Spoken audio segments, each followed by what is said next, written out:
Olha para cá, resistência. Estendo seus mãos para cá.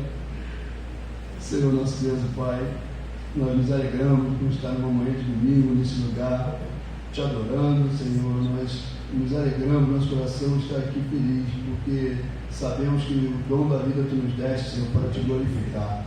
Então, obrigado, Senhor, por mais uma vez estamos aqui te cultuando. Intercedemos a Ti por esse momento de palavra, Senhor, da Tua palavra ser resposta para a Tua igreja, para que Tu use o nosso pastor Gilmar, Senhor, que nós venhamos a entender cada vez mais o que significa, Senhor, a Tua vida aqui na terra. O que significa, Senhor, o que é isso, que peso tem isso para nós, para a Tua igreja. Senhor, mostra-nos, revela-nos cada vez mais a Tua vontade, a Tua palavra para nós. Que nossas mentes mudem, que haja transformação, que mude o nosso jeito de pensar, que a gente se esvazie desse mundo para encher na nossa mente as Tuas coisas, a Tua palavra, Senhor. Encha-nos, Senhor. Usa Teu Filho para isso, mais uma vez. Em nome de Jesus. Amém.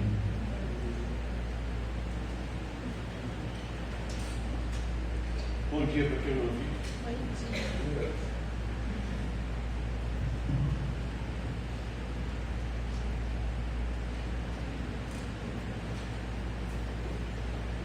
Conforme o Luiz falou, é desejo nosso expor a palavra de Deus baseado no calendário litúrgico. Nós, protestantes, na nossa grande maioria, principalmente no Brasil, quando nós fomos proibidos pelo Império Brasileiro, o protestantismo chegou aqui em 1809, com os nossos irmãos americanos, de termos templos com cara de igreja nada semelhante à igreja romana. Não podíamos ter cruzes, não podíamos ter templos com fachada por cruz, não podíamos pregar publicamente, não podíamos praticamente nada. A Constituição brasileira colocava a Igreja Católica Romana como igreja oficial. Então, durante muitos anos, nós, protestantes, deixamos de usar simbolismos, de usar coisas que para a Igreja Católica pertenciam à tradição dela. E pertence à tradição da Igreja Católica, realmente, não da Igreja Romana somente. Então, pertence à catolicidade da Igreja do calendário litúrgico. Nós estamos procurando seguir o calendário litúrgico. Os irmãos notaram que na série de mensagens que nós pregamos antes da mensagem do Advento, nós falamos sobre o senhorio de Cristo, sobre alguns aspectos, né?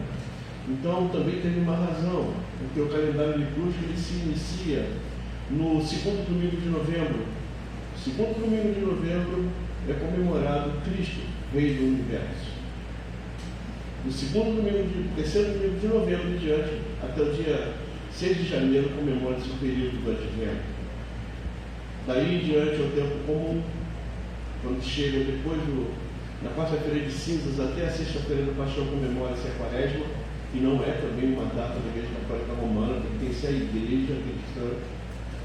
Então é desejo nosso, dentro desse calendário litúrgico, que a gente está trazendo de volta, porque é uma herança da Igreja, principalmente nós que somos reformados. Nós, como cristãos reformados, devemos conhecer essas tradições. Não adianta a gente dizer assim, eu sou reformado. E aí? Reformado só daqui para diante e daí para trás. A gente não pode ficar removendo os marcos que as pessoas morreram por eles. Muita gente foi parar na fogueira por causa do protestantismo. Muita gente foi parar em cadeia. Muita gente foi morta.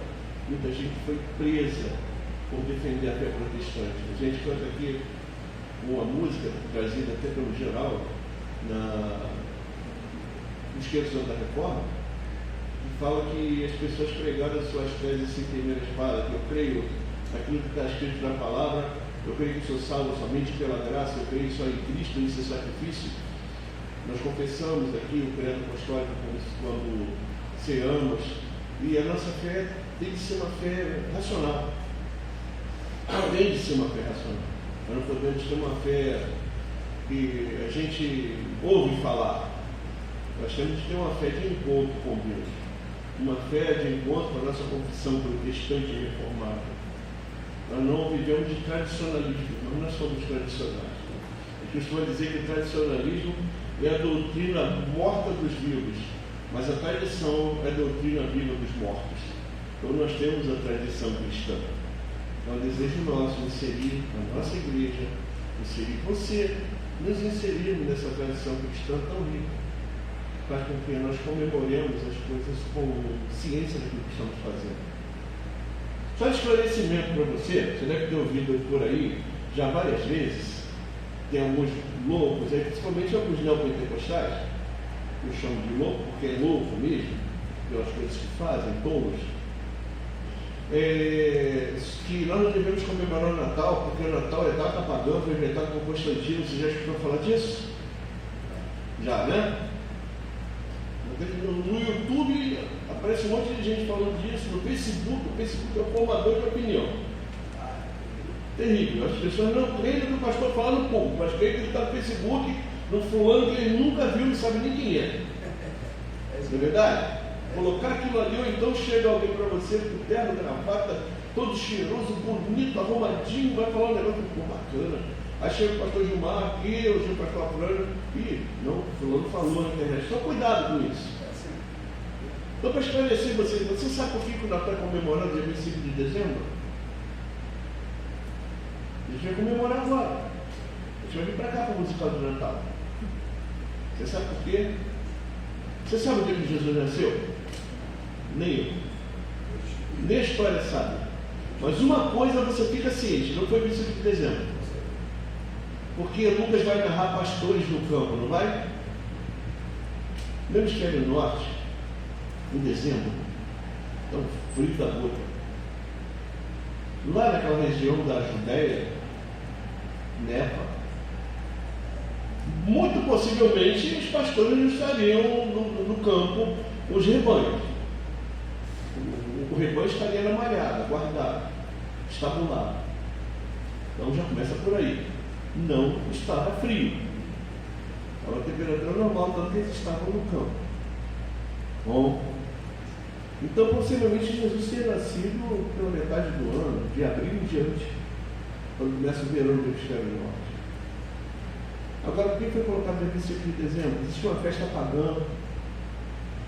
Constantino. Tem gente que adora botar defeito em tudo, né? Ah, Constantino não se converteu. Você conheceu ele? Não conheceu, então não pode julgar se o cara converteu ou não. Tá? Constantino foi uma providência de Deus na vida da igreja. A gente tem que enxergar isso. Foi ele que deu liberdade ao cristianismo. Foi ele que assumiu diante de todo mundo ser cristão. Não foi o primeiro rei cristão, não. O primeiro rei cristão foi o rei da Armênia, Tirídates I. Quando Roma crucificava cristão, a Armênia já era cristã. Tá? Então, Constantino, ele, como cristão que era, o concílio de Nicéia foi sob sua presidência, não foi nem os bispos presentes, foi ele que o presidente do concílio, dizer que era o bispo dos bispos. Ele viu no dia 25 de dezembro que a maioria dos soldados do seu exército enorme, o exército romano era grande, comemorava o dia do sol invicto. Soles invictos. O sol que nunca foi vencido. Quem era esse sol? Mitra, deus dos soldados. Com o tempo, o Império, quando Constantino assume o Império Romano, ele tem a vitória sobre Licínio, lá na Ponte Milvio, ele assume, o Império Romano se declara publicamente cristão, e ele começa a olhar que é inconcebível alguém ser chamado de sol invicto. Ué, Mitra é o sol invicto? O sol invicto é Cristo. Então ele coloca um decreto dizendo que a partir daquele dia, no dia 25 de dezembro, quando era comemorado o sol invicto, seria comemorado o nascimento do verdadeiro sol invicto, que é Jesus Cristo, Filho de Deus. Ah, isso é mal? Claro que não. É o sinal do reconhecimento do soberano do império enorme que se dobra a Cristo. E tem gente que vai se pegar nesses negocinhos, nessas mínimas coisas, para poder. A gente sabe onde é que Jesus morreu, com certeza. Não sei que ele nasceu, não. Mas a gente comemora. Tem gente que é pegada a esse tipo de coisa para poder diminuir o sentido do Natal na tua vida. Então, se você se sente incomodado com isso, querido, você sinta mais não. Se sinta mais não. O que ele fez foi proclamar ao mundo a fé nascente do cristianismo, dizendo assim: Cristo hoje tem liberdade no meio do império. Ninguém está aqui mais para cultuar um falso Deus, o Mitra. A gente cultua Jesus Cristo. Cristo é o sol invicto. Cristo é o sol da justiça, como diz a palavra. Tem até um hino antigo chamado Sol da Justiça, Luz do Amor. Você conhece. Então, essas coisas que a gente tem que trazer para a igreja, porque você merece saber isso, tá? Faz parte da tua trajetória cristã. Quero convocar você a abrir a tua Bíblia, Salmo 2. Aprenderam por que isso comemora dia 25 de dezembro? E por que nós estamos falando do tempo do Advento? Estaremos pregando sobre o Advento até o dia 5 de janeiro, que é o domingo da Epifania. A Epifania é manifestação. É quando os magos vão visitar Jesus Cristo. Como Mateus narra, entregam a ele ouro, incenso e mirra, símbolo da sua deidade e da sua majestade. Então nós vamos pregar sobre o Advento até lá. Tá bom? Salmo 2. Diz assim o texto sagrado: porque se enfurecem os gentios, e os povos imaginam coisas vãs. Os reis da terra se levantam, os príncipes conspiram contra o Senhor e contra o seu ungido, dizendo: rompamos os seus laços e sacudamos de nós as suas algemas. Ri-se aquele que habita nos céus, o Senhor zomba deles. Na sua ira, a seu tempo lhe há de falar, e no seu furor os confundirá. Eu, porém, constituí o meu rei sobre o meu santo monte Sião. Proclamarei o decreto do Senhor. Ele me disse: tu és meu filho, eu hoje te gerei. Pede-me, eu te darei as nações por herança, as extremidades da terra por tua possessão. Com vara de ferro as regerás e as despedaçarás, como um vaso de olheiro. Agora, pois, ó rei, seja prudente, deixai-vos advertir os juízes da terra. Servi ao Senhor com temor e alegrai-vos dele com tremor. Beijai o filho para que não se irrite e não pereçai no caminho. Porque dentro em pouco se lhe inflamará a ira. Bem-aventurados todos os que nele se refugiam. No outro texto, João 14:6. Você conhece esse texto? O que é?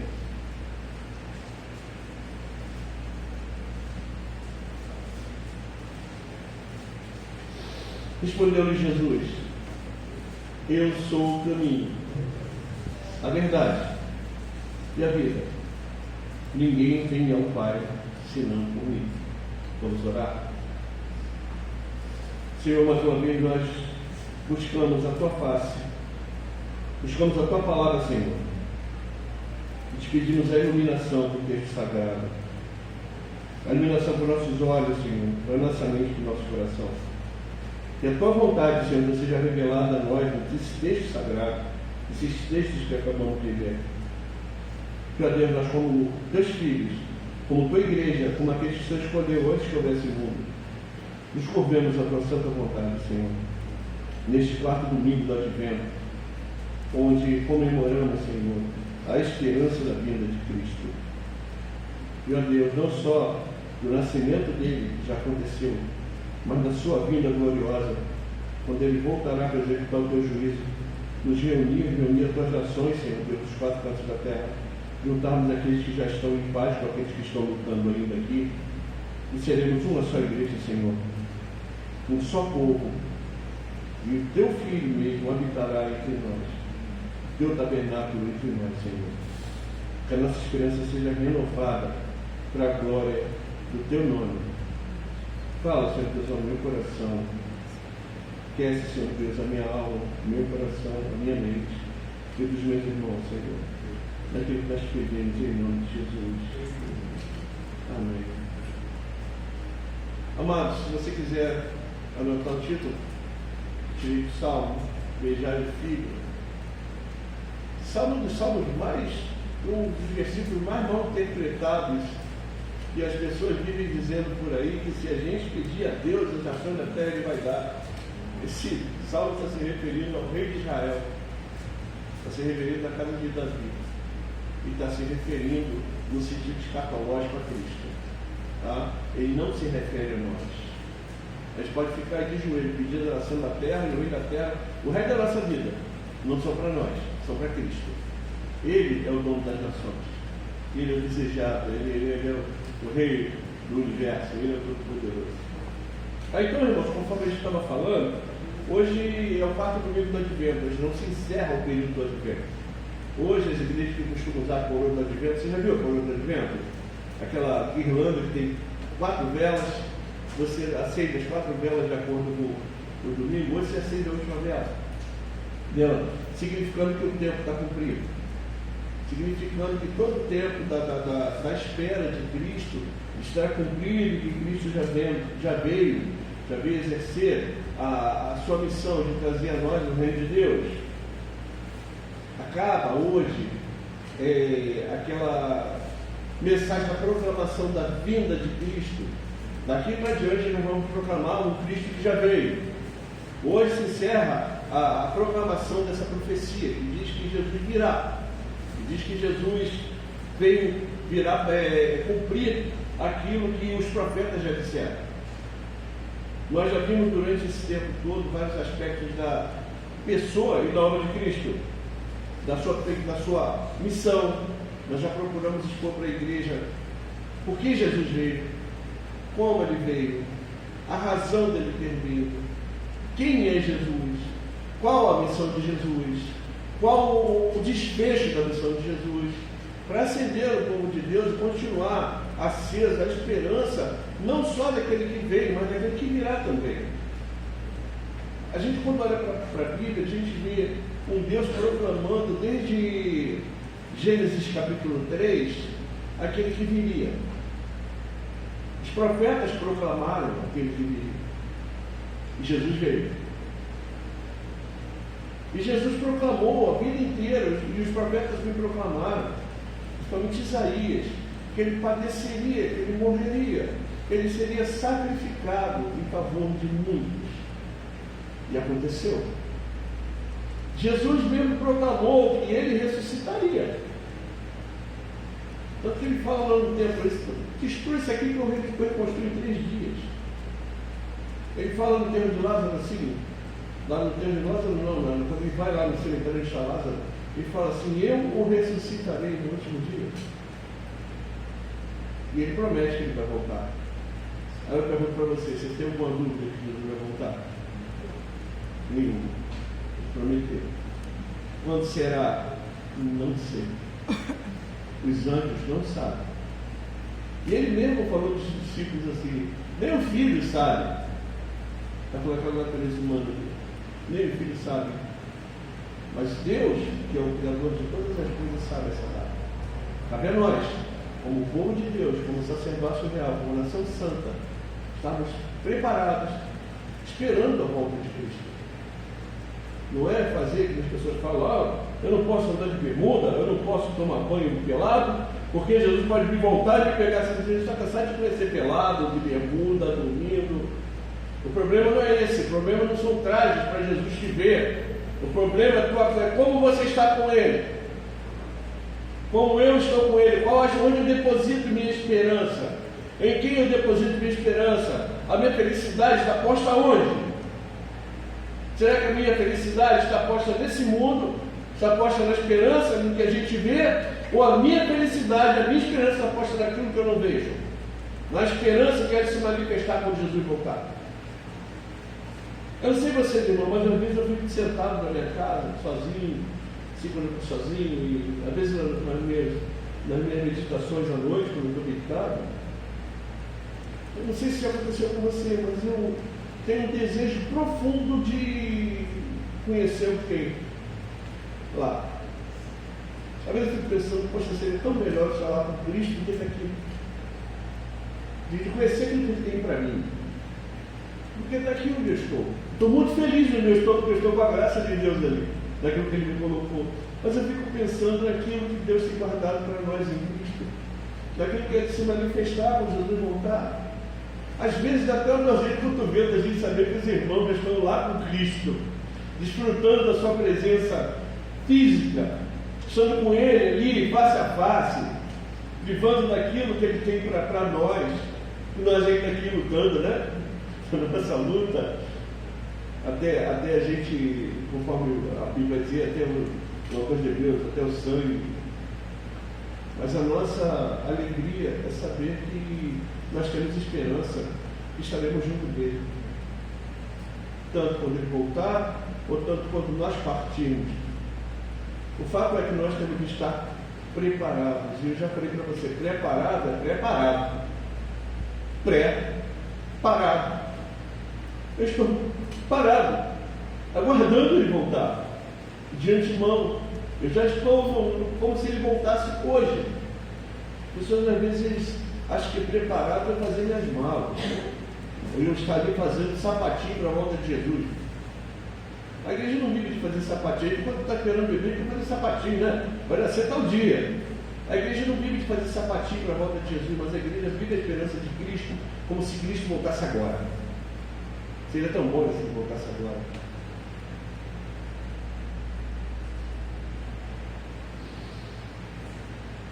A gente sabe que quando Jesus nasceu, irmãos, cumpriu essas profecias. Mateus é muito minucioso. Quando você lê o Evangelho de Mateus, ele vai falar sempre assim, ele vai olhar, está chegando para os judeus, tá? Ele vai olhar para trás e vai falar assim, isto aconteceu para que fosse cumprido aquilo que foi dito pelo profeta. Isto foi dito, aconteceu para que acontecesse isso que foi dito pelo profeta. Quando Jesus entra em Jerusalém, Mateus vai falar assim, isso aconteceu para que cumprisse o que foi dito pelo profeta. Levante-se, filho de Jerusalém, que veio o teu rei. Ele é humilde e manso, veio montado na jumentinha, filho de jumenta. Quando os pais de Jesus pegam Jesus e vão para o Egito, ele vai falar, isso aconteceu para que cumprisse o que foi dito pelo profeta. Do Egito chamei o meu filho. Ou então quando é Belém, quando ele fala assim, de tipo que Belém é frata, quando sabe de Herodes, vão dizer para o rei de onde é que ele haveria de nascer, o profeta diz que nasceria em Belém da Judéia. Então, amados do Senhor, sabemos que quando Jesus nasce, cumprem-se todas essas profecias. E quando Jesus aparece na sua pregação, ele vai dizer assim, o reino de Deus está próximo. Conforme a Fran falou na semana passada, esse próximo de Jesus não quer dizer que o reino de Deus ainda vem, não. Jesus chegou, o reino de Deus está entre nós. Ele está próximo de vocês. Eu sou o reino. O próprio Jesus entre nós é o reino de Deus entre nós. Então, irmãos, de lá para cá, quando Jesus aparece diante dos homens, Paulo vai dizer assim, ó, na plenitude dos tempos, Deus enviou seu Filho, nascido de mulher, nascido sob lei, para salvar, para resgatar aqueles que estavam debaixo da lei. Paulo vai falar também que Cristo, quando se manifesta, aparece a nossos olhos um mistério que estava oculto em Deus. Tu já pensou você ter profecias falando de Messias, profecias falando que viria um libertador de Israel, profecia dizendo que o ungido de Deus haveria de vir, e o período profético duraria cerca de 1000 anos, e você aguardar, e você nunca vê esse Messias, você morrer na esperança dele, conforme diz o autor de Hebreus, que todas essas testemunhas morreram na esperança, não viram, mas morreram na esperança de vir. E Paulo vai dizer assim, o mistério da vontade de Deus, estava oculto aos nossos olhos, foi manifesto na carne, que é Cristo em nós, esperança na glória. Quando Cristo se manifesta o mistério da vontade de Deus. A manifestação de Cristo é a manifestação da convergência daquilo que se estava perdido pela queda, novamente para o seu estado anterior. Em Cristo, quando Cristo surge, ele vai mostrar, ele vai dizer assim, quando eu for levantado, eu vou atrair a mim todas as coisas. Quando Cristo consuma a obra de Deus na cruz do Calvário, quando Cristo vence a morte na sua ressurreição, quando Cristo vence Satanás, tomando dele a chave da morte no inferno, quando tira o poder da morte, quando vence o poder da morte. Cristo é a manifestação do poder único e exclusivo de Deus sobre morte, sobre tempo, sobre queda, sobre pecado, sobre reconciliação. Cristo aparece para fazer aquilo que nós não poderíamos fazer. Conforme semana passada nós falamos, Cristo se manifesta para fazer na carne aquilo que eu e você não poderíamos fazer, que é obedecer a Deus até a morte, e morte de cruz. E por seu próprio mérito interceder por mim e por você, e é por causa das suas pisaduras que nós somos sarados. Então, a manifestação de Cristo na carne é muito mais do que uma manjedoura com um bebê chorando dentro dela. A manifestação de Cristo na carne é a misericórdia de Deus para com a natureza caída, para com o homem caído. Um Cristo sem pecado que se faz maldição para que eu e você fossemos feitos justiça de Deus. Então, a gente, irmãos, a mensagem do tempo do advento é essa: o Cristo que vem para fazer aquilo que eu e você nunca poderíamos ter feito. É Ele que nos reconcilia com Deus, Ele que nos leva de volta ao Pai. É Ele quem faz a obra na nossa vida. É Ele quem guarda em si um povo de boas obras, um povo que Ele escolheu de antemão, que Ele mesmo chama, predestina, conhece, justifica e santifica. Você só é o que é por graça de Deus. Por isso que não cabe em nós orgulho religioso. Por isso que não cabe em nós aquela, olha, eu sou um cara muito bom nada. Se não é a graça de Deus, coitados de nós. Se não é Cristo manifesto na carne, coitados de nós. Se não é misericórdia de Deus para conosco, ai de nós. Nenhum de nós tem mérito, todos nós merecemos inferno na nossa terra.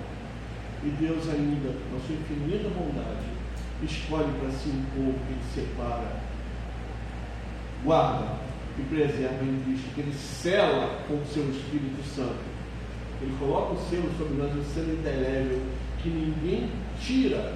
Você vê lá no Evangelho de João, Jesus falando assim: ninguém pode vir a mim se o Pai não tiver dado, e aquele que veio a mim de maneira nenhuma lanço fora. Você e eu só fomos a Cristo por causa de Deus.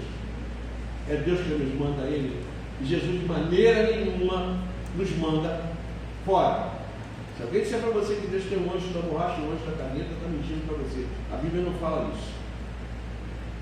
Não vai falar assim, né? Vai dizer que apaga o teu nome do livro.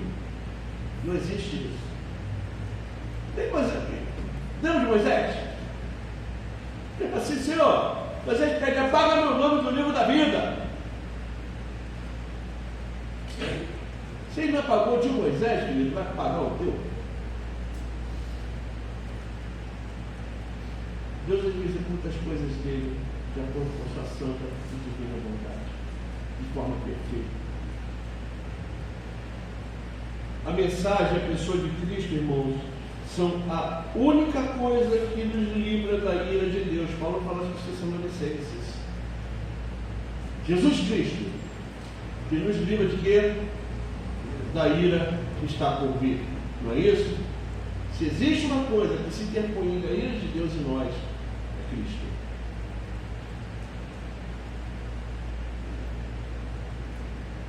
Então, se eu rejeito a Cristo, eu rejeito a palavra de Deus. Se eu rejeito a Cristo, se eu me rebelo contra Cristo, eu só tenho de receber sobre mim a ira de Deus. A ira de Deus vem sobre mim. A ira de Deus ela é multifacetada, irmãos. Existe aquela ira da condenação mesmo, separação. Agora, se eu rejeito a palavra de Deus para seguir meu próprio caminho, você fica ciente que a ira de Deus vai vir sobre você. Não para te condenar ao inferno, mas para te corrigir, porque Deus não coaduna com o pecado. Deus Ele não coopta com o meu pecado. Deus é santo, eu sou errado. Então, se eu escolher outro caminho, que não seja o caminho do Senhor, que seja o caminho da palavra do Senhor, você pode crer que a ira de Deus vai vir sobre mim, vai vir sobre você se fizer a mesma coisa. Não se engane, não pega o texto de Tessalonicenses de que Jesus quis me livra da ira, achando que a ira, que eu posso viver do jeito que eu quero. Não posso. Eu não posso. A ira que está falando ali é a ira da condenação. Mas a partir do momento que eu conheço a Cristo, que que eu confesso esse Cristo nascido, que eu confesso essa esperança em Cristo, que eu confesso essa esperança na volta de Cristo, que eu digo, crer nesse Cristo que veio, manifesta na carne para me reconciliar com Deus. Se eu deixo as coisas que Ele deixou para mim, para seguir meu próprio caminho, eu sei que a ira de Deus vai vir sobre mim. O texto está falando sobre isso. Nós vamos ver daqui a pouquinho. Então o texto vai apontar para uma realidade de misericórdia e de juízo, de solução para a humanidade e de punição para aqueles que não dão atenção a Cristo. Por que a gente prega sobre isso, irmão? Porque se a gente está pregando sobre o advento, a gente não pode dissociar Jesus do mandado de Deus. A gente não pode dissociar Jesus da palavra. A gente não pode dissociar Jesus da vontade de Deus. Se Jesus veio, manifesto no tempo, para salvar aqueles que estavam sob lei, para reconciliar o homem com Deus, como é que nós vamos continuar vivendo como pessoas caídas após termos a certeza daquele que veio? Como é que nós dizemos que confessamos a Cristo e queremos continuar a viver segundo a nossa natureza caída? Nós não podemos, nós temos obrigação moral, nós temos obrigação para com Cristo, obrigação para com Deus, de viver sobre o seu mandado, de viver sobre aquilo que Ele tem para nós. Nós somos indesculpáveis. Todo domingo a gente prega aqui Cristo crucificado diante dos nossos olhos. Nós já o contemplamos. E se deixarmos esse Cristo crucificado, por vontade de Deus, antes que houvesse mundo, no qual nós somos escolhidos, lavados, remidos, santificados, predestinados, separados, guardados, preservados e resgatados no último dia, por causa do selo que Deus pôs sobre nós, se nós desprezarmos isso, nós estamos em franca colisão com a vontade de Deus. Terrível coisa, irmãos. Não adianta nada a gente comemorar Natal se a gente está em colisão com as coisas de Deus. Não adianta nada eu falar para você Feliz Natal se o meu Natal não tem significado, se eu não entendo o sentido desse Natal, se eu não entendo o sentido da encarnação, se eu não entendo o sentido da misericórdia de Deus, se eu não entendo o sentido daquilo que Deus é, daquilo que Cristo é. Com Deus não se brinca, com Deus, de Deus não se zomba. O texto vai situar a gente numa realidade que, se a gente for prestar atenção nele, as pessoas pegam só por isso que eu falo, um versículozinho isolado. Lê o Salmo todo para ver o que o Salmo está falando. De quem ele está falando? Está falando de um Messias, está falando de um ungido de Deus poderoso, e de nações ímpias, de pessoas ímpias que se voltam contra a vontade de Deus. Então nós vamos ver no texto aqui, o que o texto está dizendo, para que isso venha para a nossa vida. Está falando para os governantes de antigamente? Sim. Está falando para os governantes da época de Davi, da época de Antíoco Epifânio, da época dos sacerdotes Macabeus, da época dos Césares, da época da Idade Média, dos godos, dos visigodos, todos os impérios que se levantaram. A palavra de Deus, o juízo de Deus continua o mesmo. Continua a mesma coisa, atingindo frontalmente aqueles que se colocam contra a sua vontade. Então, amado do Senhor, a gente está entrando agora, quarta-feira, na palavra. Terça-feira a gente vai estar com a mesinha lá cheia de bacalhau, bolinho de bacalhau, bacalhau assim, bacalhau ali, aquele garrafão de cantina da serra. Lá, né? Todo feliz, a gente comprou com o 13º.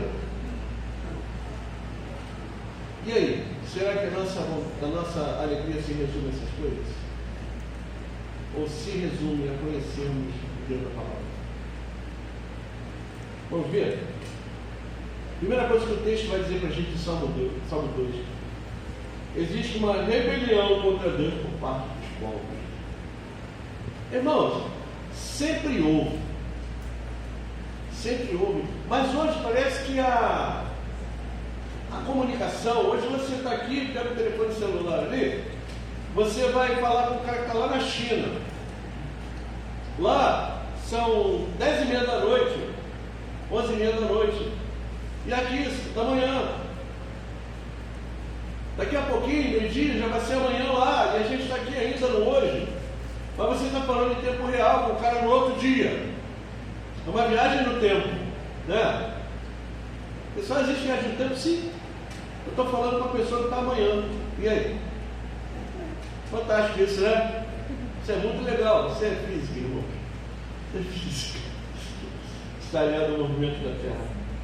Mas, hoje em dia, por causa dessa facilidade de informação, parece que o homem está deixando cada dia mais, justamente por causa da tecnologia, por causa das ideologias que surgem cada dia. Então, essa teoria da globalização, essa chamada globalização, esses fake que o pessoal coloca nas redes e que as pessoas acabam engolindo como se aquilo fosse verdade, essa manipulação de dinheiro que existe no mundo, porque não se engana não, tudo que existe no mundo, então de manipulação política, de manipulação de mente, de coração, só tem um objetivo, você sabe qual é? Dinheiro. Dinheiro. Alguém está se completando as suas custas. Alguém está se dando bem atrás de você. Tá? Quando você ouve manipulação de manipulação daquilo, guerra aqui, guerra ali, guerra lá, o motivo de guerra, irmãos, é poderio. Poderio implica isso aqui, não é verdade? Quando você vai ver um tomando coisa do outro, tomando coisa do outro, por quê? Dinheiro. Tá? É idolatria do ter. Eu sou maior do que ele, eu sou melhor, eu mando, o meu dinheiro é o melhor. Então hoje a gente vê muito isso. A internet domina a mente das pessoas, coloca uma roupagem bonita pra caramba em coisas horríveis, em coisas que vão francamente contra a palavra de Deus, a ponto de, sem medo de sem querer ser polêmico político, a ponto de partidos no Brasil que são francamente contra a palavra de Deus, colocar pastores para fazerem propaganda dele, ainda bota um folheto desse tamanho dizendo assim: o Brasil que os evangélicos querem, pode ser os evangélicos dele, eu não, porque aquilo que eles proclamam vai totalmente contra a palavra de Deus, e as pessoas se levantam. Irmãos, hoje a gente tem visto uma rebeldia enorme contra a palavra de Deus, quando a gente começa a, inclusive dentro da igreja. Tem gente que quando ouve a palavra do Evangelho vindo daqui, vai dizer que o pastor Gilmar é radical, que o pastor Efraim é radical. A gente devia ser um pouco mais complacente. Como é que a gente vai ter complacente, irmão, quando a gente defende aborto, quando defende casamento homossexual, quando defende desobediência civil, quando defende desrespeito com as autoridades, quando defende ladrão condenado? Como é que a gente vai ser conivente com essas coisas, irmão? O texto está falando de pessoas que se levantam contra Deus, e a própria igreja às vezes se levanta contra Deus, se levanta contra a sua palavra. Não quer ouvir o que os pastores dizem, coloca as mãos nos ouvidos, fica igual criança fazendo tralalá. Aí começa a dar atenção para os 2 ou 3 que aparecem por aí dizendo que são pastores, um discurso de conversinha fiada, e vão atrás dele, atrás do evangelho, porque estão com coceira no ouvido, querem ouvir coisas segundo o seu próprio entendimento. Fica com um apelo, uma chamada à igreja: cuidado com aquilo que você está ouvindo, cuidado com as pessoas que você tem dado atenção. A rebelião não parte só dos ateus, não, parte a rebelião de Deus de igreja, irmão. Você vê aí o Castro dizer: eu sou pastor do partido tal, feito coisa que o Evangelho de Cristo está aliado ou subordinado à ideologia política. O Evangelho de Cristo é o Evangelho de Cristo. O Evangelho de Cristo não tem ideologia política. O Evangelho de Cristo é a Bíblia, a palavra de Deus. E onde bate de frente a palavra de Deus e a ideologia dessas coisas que estão por aí, fiquem com a palavra de Deus. Largue os ismos de lá. Está tendo hoje em dia uma rebelião muito grande, uma rebelião silenciosa que entra na tua casa, através da internet, através da televisão, através das redes sociais, e a gente engole isso aí. Parece aquele peixe ávido por uma minhoca, quando mete a boca, vê que está no anzol. Aí, depois que prende no anzol, fica difícil. Fica difícil de tirar da boca. Machuca. dói, fere. Isso está cheio de crente ferido por aí. Isso está cheio de gente abandonando a fé. O texto vai dizer que os governantes procedem com impiedade, têm se levantado contra Deus e Jesus Cristo, desprezando prontamente as palavras das Escrituras e fazendo pecar as nações. Que a gente tem visto, desse panorama desse nosso Brasil, irmãos, é coisa a gente pensar nesse tempo do advento. Vou dizer uma coisa para você: nada que se levante contra a palavra de Deus é bom, nem de direita nem de esquerda. Tem gente idolatrando direita, gente idolatrando esquerda. E onde aquilo que vem da esquerda e vem da direita fere a palavra de Deus, é pecado. Não tem de idolatrar nenhuma coisa nem outra. Os governantes têm pensado muito em si mesmos, querendo tirar a ideia de Deus da mente das pessoas, ou então querendo se colocar no messianismo que eles não têm, querendo se colocar como substitutos de Deus. Se a gente começa a idolatrar governante ímpio, quando a gente começa a desejar que governantes ímpios tomem conta do nosso país, nós estamos desejando que os poderes satânicos tomem conta da nossa terra. A gente começa a desejar que poderes das trevas venham a governar sobre nós. Nós vamos começar a desejar que nem na parábola de Jotão, governa sobre nós, espinheiro. Já viu isso no livro de Gênesis? Então se ajunta sobre meus galhos. Às vezes a gente chama espinheiro para governar sobre nós, irmãos. Nos juntamos debaixo dos galhos dos espinheiros. A palavra de Deus está dizendo assim: esses caras, esses governantes, procedem impiamente, e por causa do procedimento ímpio desse povo, desses caras, vão fazer com que o povo se rebele contra Deus. Por isso, irmãos, que a gente, como povo de Deus, tem que ter os olhos na palavra, a mente na palavra, o coração na palavra, os ouvidos abertos na palavra, não desprezar a profecia que vem do púlpito, não desprezar o ensino da palavra de Deus vindo da escola bíblica. Porque muitas das vezes nós damos atenção a essas coisas diabólicas, esquecemos da palavra de Deus. Rebelião contra Deus não dá certo. Nem eu,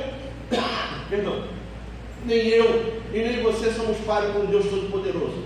Por mais rebelião que a gente faça, nós vamos sempre perder. Lembra de uma rebelião que perdeu e se deu mal? Lembra de Satanás? Lembra dos anjos que pecaram com ele? O que aconteceu com eles?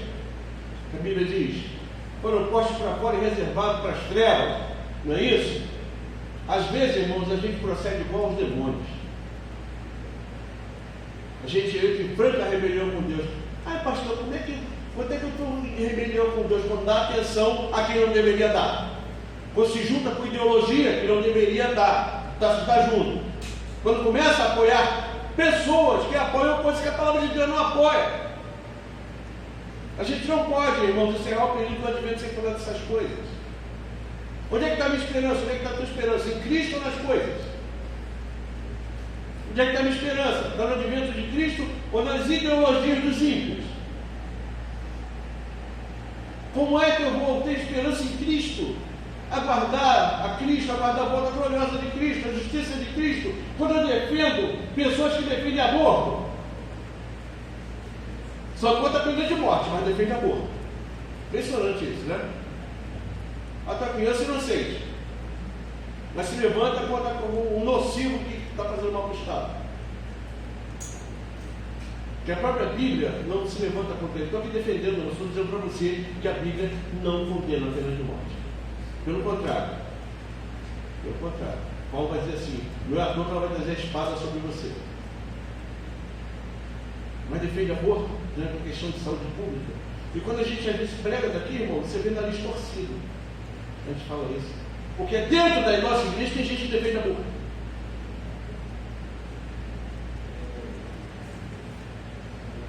Pastor, está taxativo? Sim.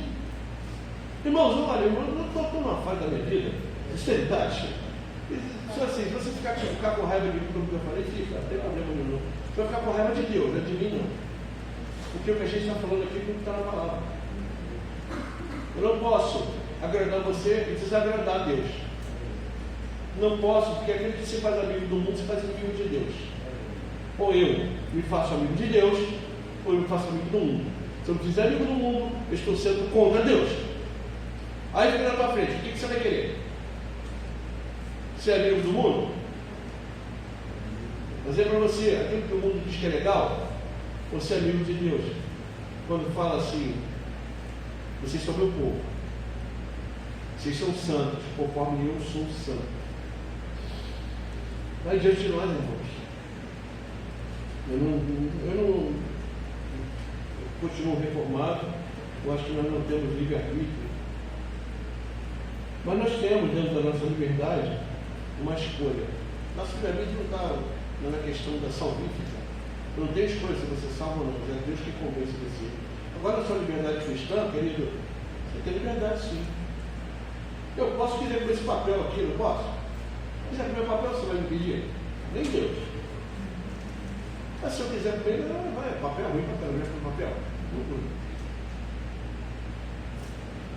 Ou então eu tenho liberdade para chegar ali e beber um refrigerante quente. Vai me fazer mal. Mas eu posso fazer isso. Deus não vai me proibir disso. Agora, que escolhas a gente fez na nossa vida cristã? Vou dizer para você com muita propriedade. Mais da metade de nós abandona a palavra de Deus para dar atenção à sua própria razão. Mais da metade de nós. Então, cuidado, tua razão é mentirosa. A palavra de Deus é verdadeira. Passa tudo. Cai a erva, murcha essa flor. Essa palavra de Deus permanece o quê? Permanece o quê? Eternamente, né? Então você vai dar atenção para quem? Para mim ou para a palavra de Deus? E se eu der a opinião do Gilmar para você, você pode esquecer que o Gilmar é caído. Agora, se a palavra for a palavra de Deus, não tem argumento.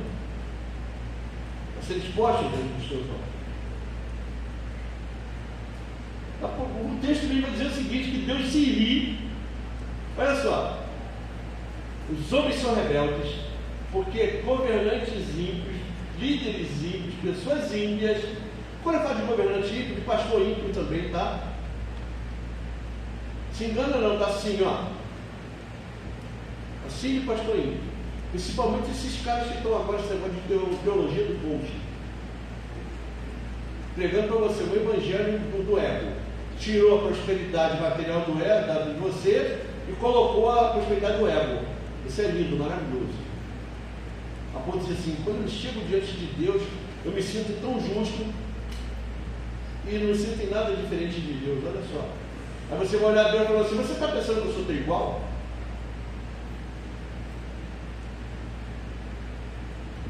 E a pessoa voltando lá. Olha que coisa linda que fulano meu plano falou. Isso que eu falo, irmão.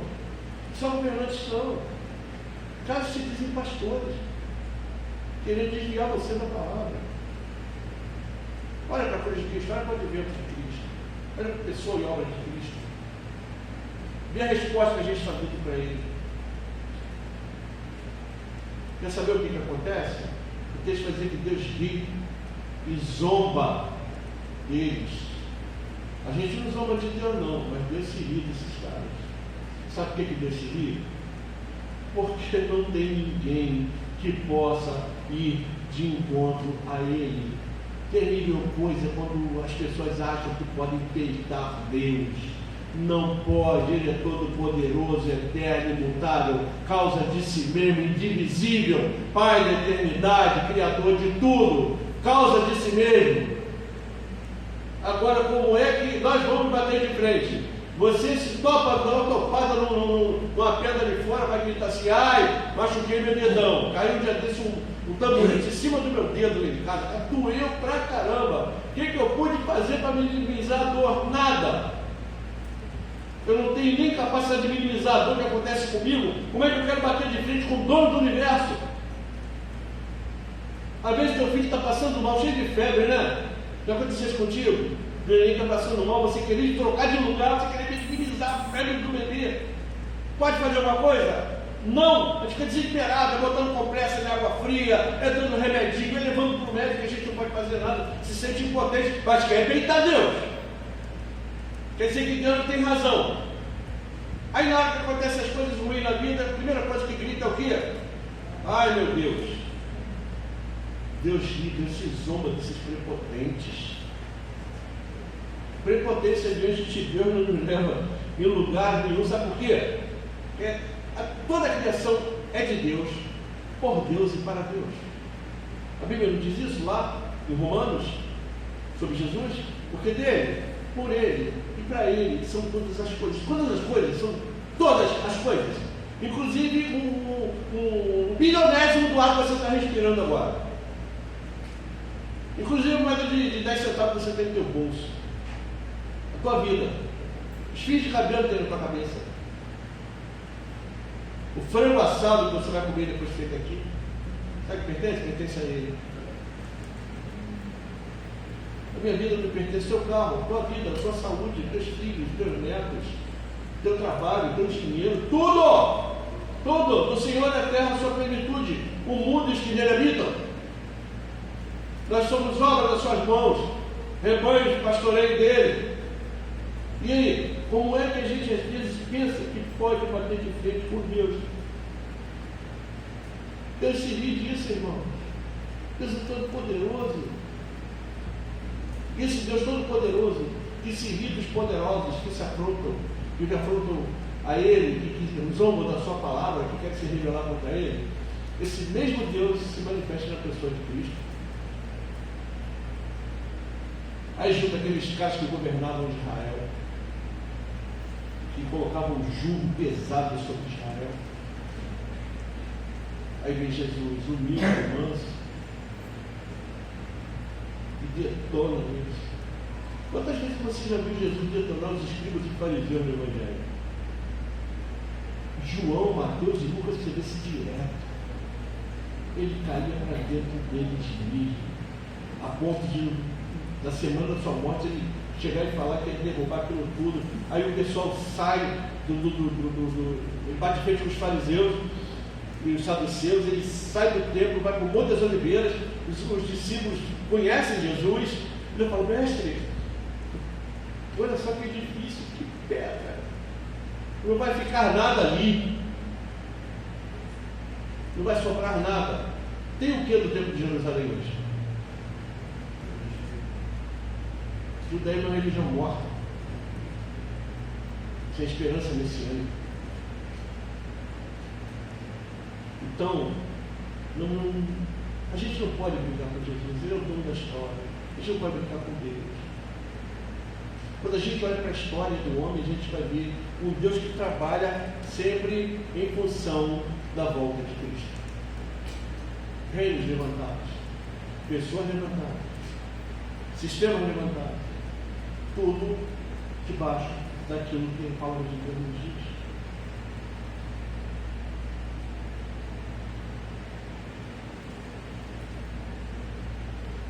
Outra coisa que o texto vai dizer sobre o Messias é que não existe poder maior, o poder dos governantes, o poder dos ímpios, o poder daqueles que são rebeldes, o poder daqueles que pregam mentiras, o poder daqueles que se submetem a mentiras, o poder daqueles que querem contrariar a palavra, o poder daqueles que se voltam contra Deus e sua palavra, se voltam contra o seu povo. Não tem poder nenhum que seja maior do que o poder de Cristo, o Messias, o ungido de Deus. Deus vai falar assim: tu és meu filho, e hoje eu te gerei. O autor de Hebreu vai falar assim: o nome dele é maior que o dos anjos, porque qual dos anjos disse: tu és meu filho, e hoje te gerei? O nome de Jesus está sobre todo o nome. A Jesus foi dado todo o poder. Então não tem poder nenhum maior do que o de Cristo. Quando a gente comemora o advento, a gente tem que entender que o poder de Deus é manifesto no ser humano chamado Jesus Cristo, Jesus de Nazaré. Esse Jesus que nasce humano e que quando retorna ao Pai não deixa de ser humano, quando ele desce, não deixa de ser Deus, e quando volta não deixa de ser homem. A esse Deus homem, e se assenta à destra do Pai, de onde intercede por nós, e do seu Espírito que intercede por nós com gemidos inexprimíveis, que é o único mediador entre mim e Deus, entre nós e Deus, aquele que segura a sua igreja, aquele que conserva a sua igreja, aquele que salva a sua igreja, aquele que resgata a sua igreja. Quando a gente pensa nesse Cristo, a gente tem que entender o seguinte: só acontece isso porque não existe poder nenhum maior do que o dele. Pode se levantar ímpio, pode se levantar pastor falso, pode se levantar partido político, pode se levantar rei, sistema, todos eles caem diante de Cristo. Não existe nada que possa sobrepujar o poder do Messias, do escolhido de Deus. Para isso ele é o Messias, para isso ele é o Cristo. Não existe ninguém além dele. É nele que todas as coisas convergem na plenitude dos tempos. É ele que foi levantado. E a minha vida, a tua vida, o destino da humanidade convergem para Cristo. As nações são dele. O poder e a justiça pertencem a ele. Olha só, olha que bacana, irmão. Vem aqui no Salmo de novo. Salmo 2.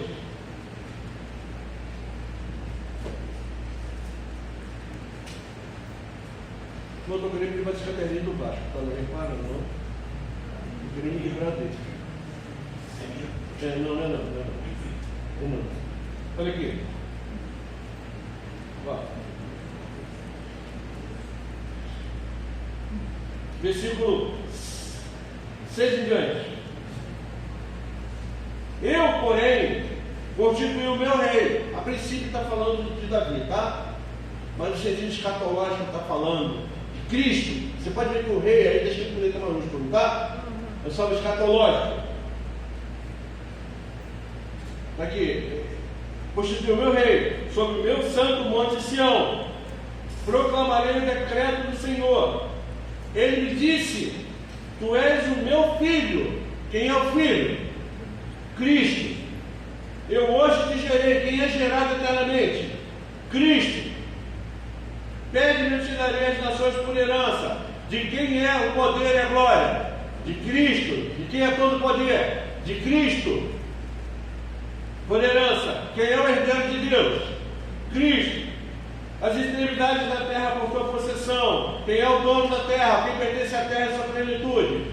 A Deus. Quem é o Todo-Poderoso? Cristo. Então está aí uma razão mais do que plausível para eu crer que as nações são dele e que a justiça pertence a ele. Ah, mas quando eu colocar fulano de tal no poder vai ter justiça. Vai nada, a justiça é de Cristo. Não, pastor, se botar ali, olha, se botar fulano da esquerda, vai ter justiça nada. Como é que vai ter justiça negando a Deus? Não, mas se eu botar justiça para o povo da direita, como é que eu vou botar a direita também, que às vezes se arvora de ser ditatorial também? Os dois lados se arvoram de poderio próprio, de ideias próprias e não dão honra a Deus. Então, nós temos que tomar muito cuidado nas coisas dos nossos governantes. A gente tem que tomar muito cuidado naquilo que eles fazem. Tá? Cuidado com ideologia política, cuidado com idolatria de político, cuidado com isso. Tá? Porque os governantes fazem pecar o povo e o povo entra em rebelião contra Deus. Por isso está cheio de crentes brigando com o pastor dentro da igreja. Por isso que quando tem eleição, fica dando bicudo, virando a cara para o pastor Gilmar, para o pastor Afrânio. Sabe, bicudo? Por quê? Quando a gente prega a palavra, fica aqui achando, não é bem assim. Mas quando chega, licença na expressão, um maconheiro de um político e fala um negócio para ele, ele vai dizer que aquilo ali é verdade, que ele está engajado naquilo. Quando chega um maconheiro do professor da faculdade, diz um negócio para ele, ele vai dar mais atenção ao professor da faculdade do que ao pastor que está pregando a verdade do Evangelho. Então, amados, fica um conselho para você aqui. Quer dar atenção para alguém? Dê atenção para homens que se comprometem com a verdade. Você tem pastores comprometidos com a verdade, diante de Cristo.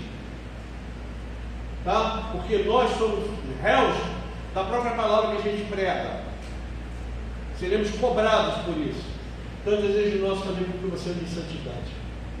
Compreenda a palavra do Senhor. Eu não tenho um pingo de medo de falar isso. Por isso que eu falei, eu quero ficar com raiva de mim, não tem problema.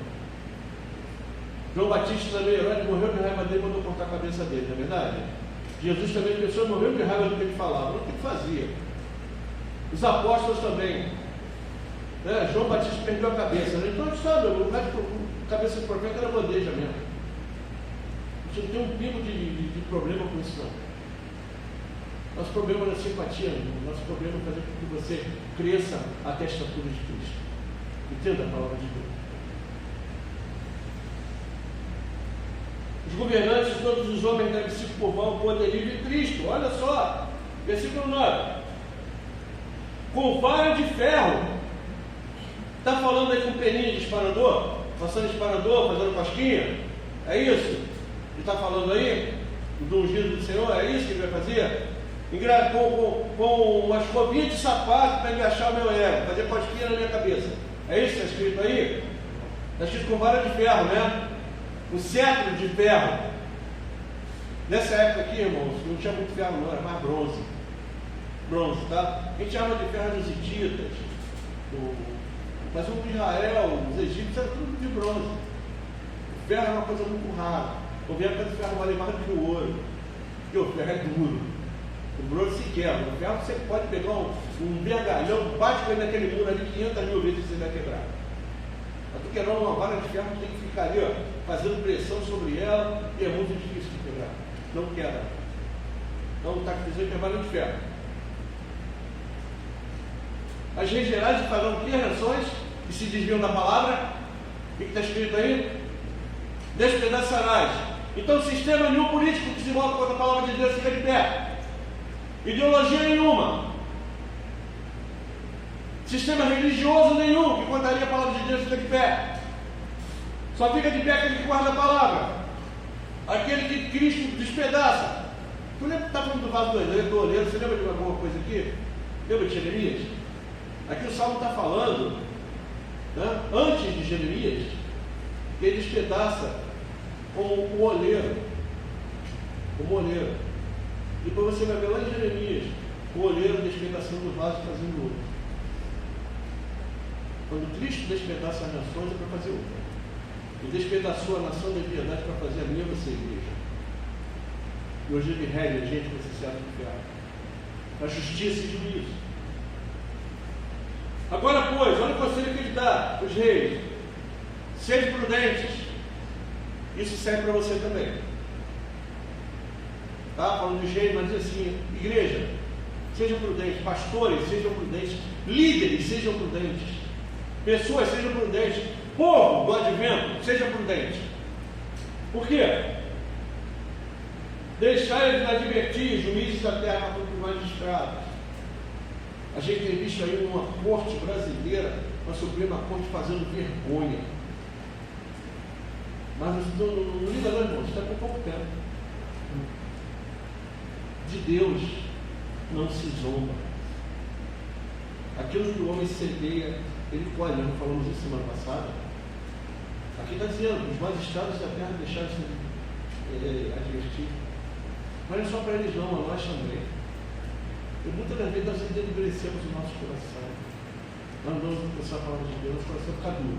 Vê o coração do magistrado. Aí a recomendação dele, uma ordem, não é a recomendação. Servir ao Senhor, não sirva a si mesmos, não sirva aos seus interesses, não sirvam às suas vontades, sirvam ao Senhor com tremor e alegrai-vos nele. Lembra de Paulo falando os filipenses? Alegrai-vos, não é isso? O Senhor, então temos de alegrar com temor e tremor, nesse que Paulo fala, também temor e temor. Alegrar em quem? Alegrar na ideologia? Alegrar no governante ímpio? Alegrar no pastor que prega coisa para te agradar? Alegrar no líder que apaga o teu ego? Ou alegrar-se do Senhor, que muitas das vezes vem com a vara de ferro em cima da gente, nos despedaçando e desfazendo outro? A gente tem que parar de pensar no Jesus, aquele Jesus amiguinho, irmão. A gente acha que Jesus é aquele amiguinho, que me pega assim, me dá abraço, lindo. Jesus não faz isso não. Ele é Senhor. Ele é Rei. Eles amam a pessoa de direção dele. Jesus não é tirano, não, tá? Estou falando assim, estou colocando Jesus como tirano, ele não é tirano. Ele é amor. Te garanto, se ele estiver te beijando, vai te beijar assim. Agora, não pensa nele como Jesus beijoqueiro, como Jesus de novela, não, tá? Às vezes a gente acha Jesus de filme. Jesus não é Jesus de filme, não. Já viu a figura dele no Apocalipse? Que eu acho como chama de fogo, pé de latão reluzente, usa uma roupa talar e um cinto de ouro, cingindo, a coroa sobre sua cabeça e tem nas suas mãos 7 estrelas, Deus no meio de 7 castiçais. Esse que é o Jesus que a gente quer. Esse que é o Jesus. Esse que é o Alfa, o Ômega, o Amém, a fiel testemunha, o Cordeiro que é dono da salvação.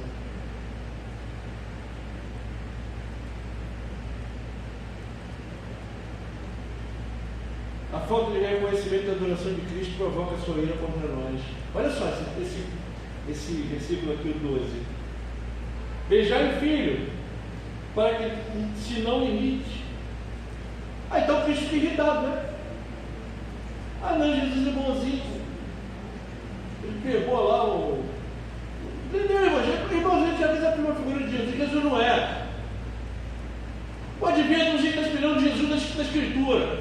Não adjunta o Jesus que é o Jesus da nossa mente, do nosso cérebro, não.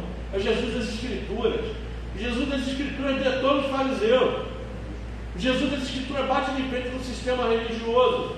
O Jesus das Escrituras cai de pau quem está errado. Já leu Mateus? Ele fala assim: na cadeira de Moisés se assenta o escriba de fariseus. Aquele texto chama de hipócritas. Ai de vós, fariseus, hipócritas. Ele não tinha medo de bater de frente com o sistema religioso, que eram governantes do país dele, que levavam o povo a pecar. E fala assim: vocês andam o mundo inteiro para fazer um prosélyto, quando conseguem fazer ele mais filho do inferno que vocês. Consegue de vós que vocês fecham a porta do reino. Vocês não entram e não deixam ninguém entrar. Tá? Então Jesus fica irritado, não fica? O texto hebraico vai dizer assim: beija o filho que está com raiva. O texto hebraico diz literalmente isso. Beija o filho, porque ele está com raiva. Ou seja, irmãos, a falta de adoração a Cristo provoca sua ira. Ao invés de nos livrar da ira vindoura, ele vai derramar sua ira contra nós. Quando a gente não reconhece quem Cristo é, quando a gente não reconhece o Cristo das Escrituras, quando a gente não reconhece a palavra de Deus, quando não reconhece a vontade de Deus sobre a nossa vida, a ira de Cristo vem sobre nós. E está aqui uma recomendação do salmista: beija o filho, para que ele não se irrite, que ele vai colocar no futuro, no hebraico, está no presente. Falta de adoração a Cristo provoca a sua ira. Eu vou te fazer uma pergunta: você quer provocar a ira de Cristo? Você quer ele de sobre a tua vida? Eu não quero, não. Eu não aguento com ele. Não aguento com ele. Criou tudo, não consigo criar nada. Você consegue criar um grão de poeira? Você consegue criar água? Você consegue pegar oxigênio e hidrogênio, juntar e criar água? Você consegue fazer isso? Não, né? Mas ele consegue. Você consegue muito separar, né? Mas juntar o doce você não consegue. Consegue dar vida para alguém? Me diz uma razão para você estar vivo. Humanamente falando, me dá uma razão para eu e você estarmos vivos. E física, uma razão física, biológica para nós estarmos vivos. Não tem nenhuma. Não tem nenhuma. O que nós somos vivos, nós vamos ser mortos. O morto tem o mesmo número de órgãos que eu e você. O morto, se eu morrer agora, eu vou continuar. Por que você está vendo? Só não vou estar vivo. Eu vou estar vivo por quê? Porque ele já não quer. Foi quem dá vida, quem tira. E tem razão para estar vivo, você está vivo. É ele. Então beijai o filho para que não se irrite e não pereçar no caminho. Porque dentro em pouco se lhe inflamará a ira. A primeira vinda de Jesus foi como para trazer o reino, pregador, sacerdote. A segunda dele vai ser como juiz, tá? Primeiro vai falar João, o Pai não vai julgar, mas ele entregou todo o juízo da mão do Filho. A palavra de Deus vai dizer em Isaías: justiça e juízo são a base do seu trono. Quando Jesus voltar, ele julga. Jesus não está fazendo para fazer graça com ninguém. Jesus é a manifestação da justiça de Deus. E aguardamos a manifestação da sua justiça. Jesus vai voltar para voltar em glória. Porque dentro em pouco se lhe inflamará a ira. Quando é que isso vai acontecer, irmão? Na sua segunda volta da verdade? E termina com o tempo: bem-aventurado todos os que neles se refugiam. E aí, está diante de você a escolha. Você vai se refugiar nas ideologias, nos governantes ímpios, nas promessas políticas, nos evangelhos que se pregam por aí, ou no Cristo, Filho de Deus, no Rei, nós temos de beijar para que não se irrite, na manifestação de Deus, naquele que é herdeiro de Deus e tem a possessão de todas as coisas. Lá em João, Jesus vai declarar assim: eu sou o caminho, não tem outro. Eu sou a verdade, não tem outra verdade. Eu sou a vida, não tem outra vida. E aí, irmãos, o que nós vamos fazer diante desse evangelho terrível que é pregado a nós? Vamos aguardar o Cristo da nossa mente, o Cristo das nossas ideologias, o Cristo da nossa religiosidade ou o Cristo das Escrituras? Vamos continuar a dar atenção aos governantes ímpios? Vamos continuar com rebeldia para com Deus?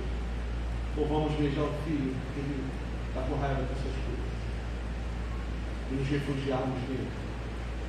É advento. Advento sem Cristo, sem o Cristo das Escrituras, inconcebível. Qual Cristo você está esperando? O Cristo bonzinho ou o Cristo que manifesta a ira de Deus? Eu sei que o Cristo que vai ver é o Cristo que manifesta a ira de Deus. Tem um mural lá na Serrano, um mural lá na Capela Sistina. Interessante. Michelangelo pintou. Juízo final. Mostra Jesus em toda a sua ira, trazendo em suas mãos as marcas, seus pés do seu lado, a cicatriz do lado direito, sobre as nuvens. Do seu lado está Maria, cobrindo o rosto dele para trás. Então quem diz assim: posso fazer nada. Do outro lado está João Batista apontando para ele. Seus santos, abaixo dos santos, os patriarcas, os pais, os profetas. E lá embaixo, a separação entre os perdidos. Jesus está nitidamente: juízo de Deus, juízo de Cristo. O inferno é um inferno fantasioso, mas é uma representação humana. Eu creio nisso quando olho para aquilo lá.